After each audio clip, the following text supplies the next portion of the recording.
aqui é onde a gente começa a ter o que a gente chama de imperativo. Peraí que essa letra não ficou boa. Imperativo de vínculo. Vínculo barra afeto, tá?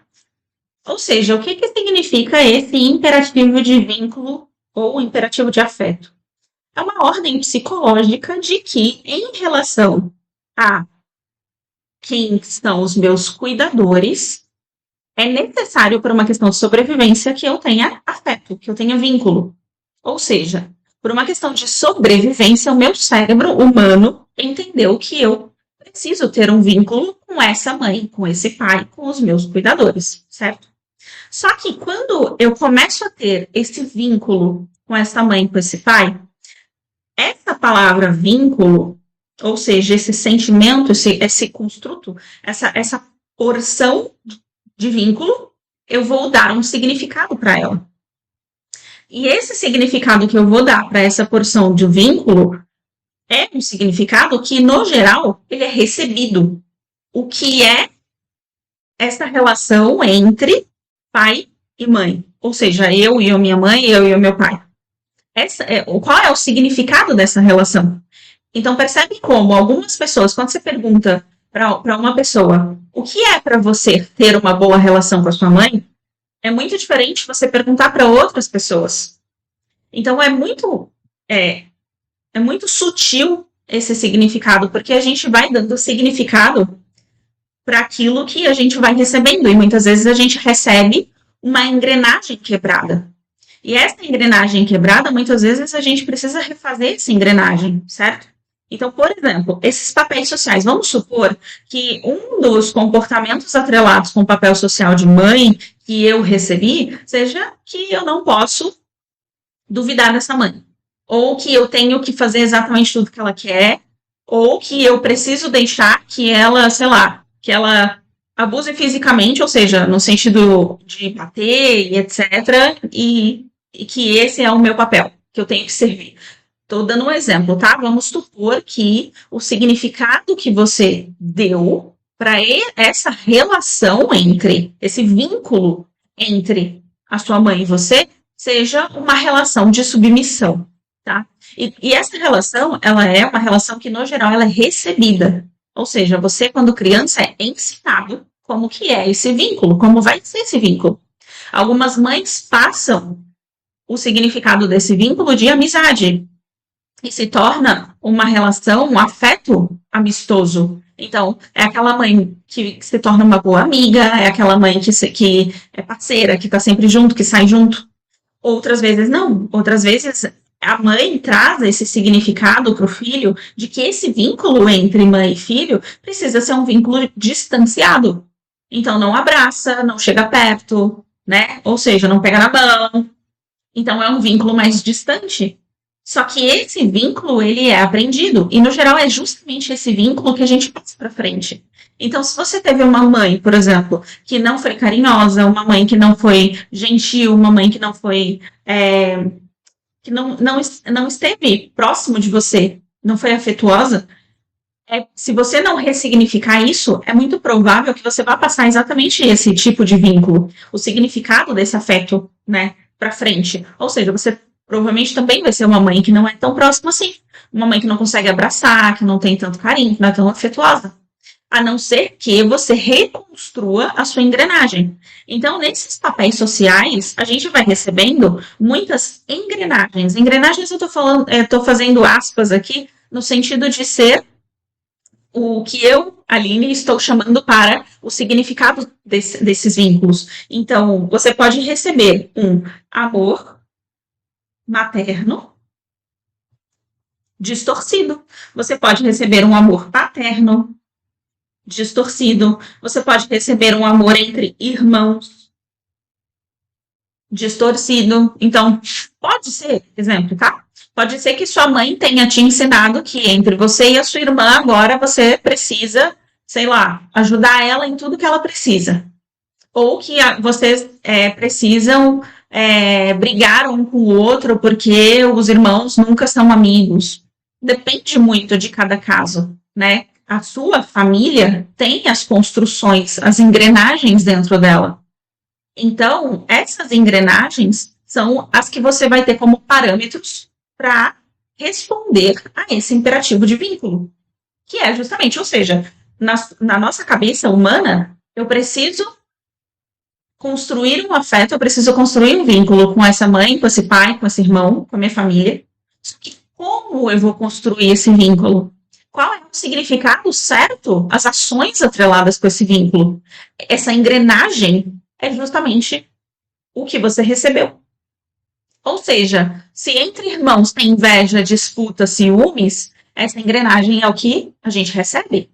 E aí você, a partir desse momento, começa a dar esse significado para esse vínculo entre irmãos. Irmãos disputam, irmãos brigam, irmãos invejam, irmãos têm ciúmes um do outro, irmãos controlam um ao outro, dominam um ao outro.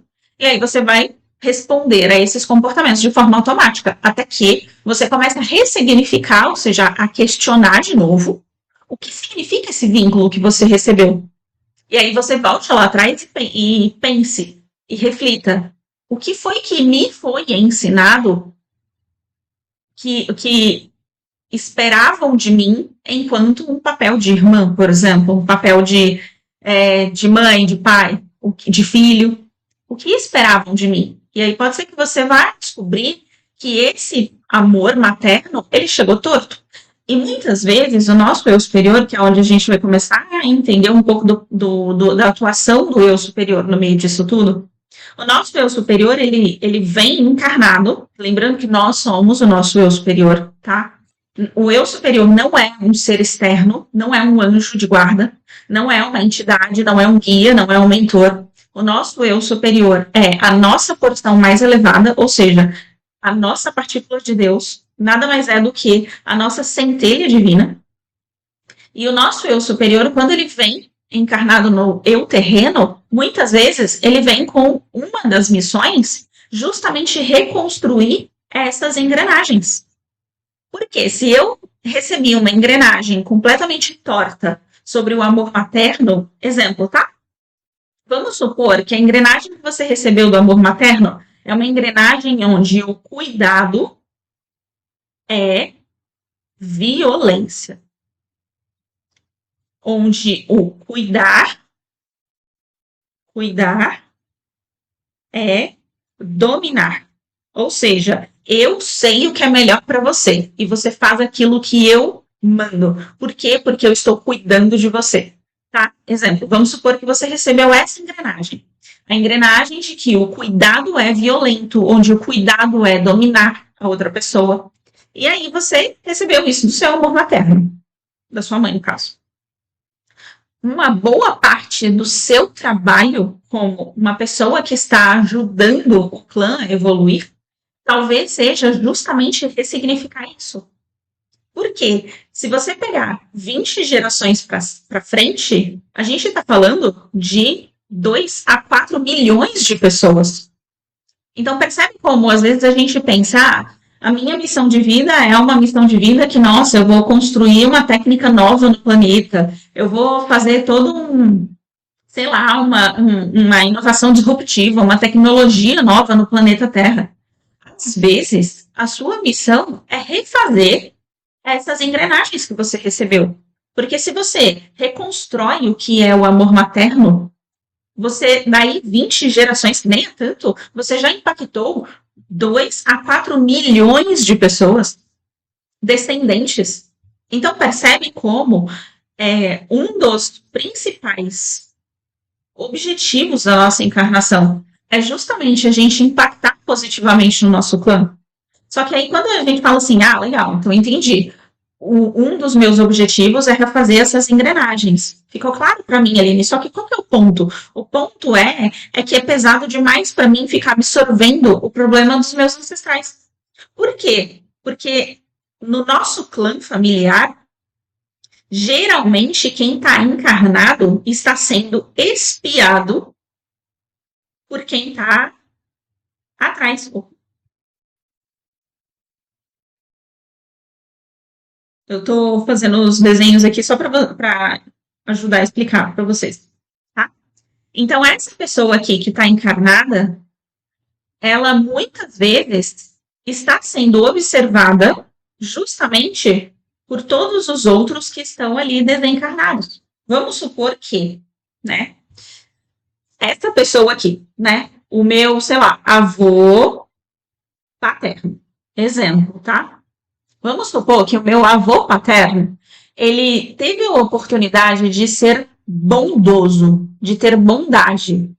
E ele não usou bem essa oportunidade, ou seja, ele foi egocêntrico e ele deixou, sei lá, alguém morrer porque ele se recusou a ajudar, tá? Quando ele vai para o outro lado, ele percebe aquilo que aconteceu com ele. Ele fala, cara, eu poderia ter sentido mais bondade, eu poderia ter desenvolvido melhor essa virtude da bondade. Só que ele teve uma vida boa, foi uma pessoa que fez coisas legais, foi uma pessoa que ajudou na medida do possível, foi uma pessoa sei lá, que foi alegre, que teve uma série de virtudes, uma pessoa que foi muito responsável, muito honesta.